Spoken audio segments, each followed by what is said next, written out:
I'm going to inspect and palpate Lily's shoulders, and the first thing that I want to assess is symmetry. So looking at her shoulders, I see that they're both even and they're symmetrical. There isn't one that's larger than the other, and she doesn't have like a big bulge off to one side.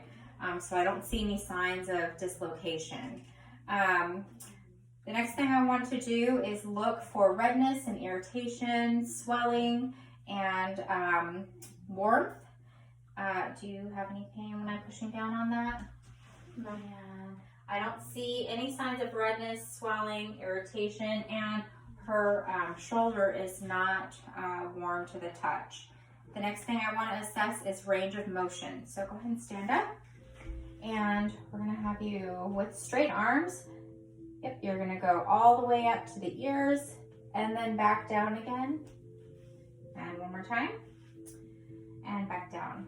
So with the flexion and extension of her shoulder, she has full range of motion and there's no crepitation.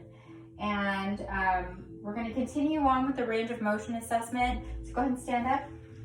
So with your arms at your sides, you're going to go ahead and extend your arms out now to the sides. Here. Good. And back down. And up. Oops, sorry. And back down. You okay? Mm-hmm. All right, have a seat. With adduction and abduction of her shoulders, she had the same result. It was full range of motion. I didn't hear any signs of crepitation. And now I want to check the internal and external rotation of her elbow. So go ahead and stand up.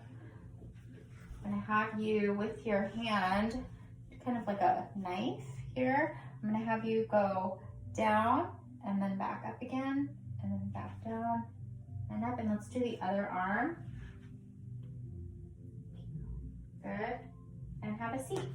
So she has full range of motion. The internal and external rotation of her shoulder is fine. It wasn't getting hung up anywhere. And now I want to test the strength of her shoulder. So with straight arms, Lily, if you want to stand up for this, that's fine.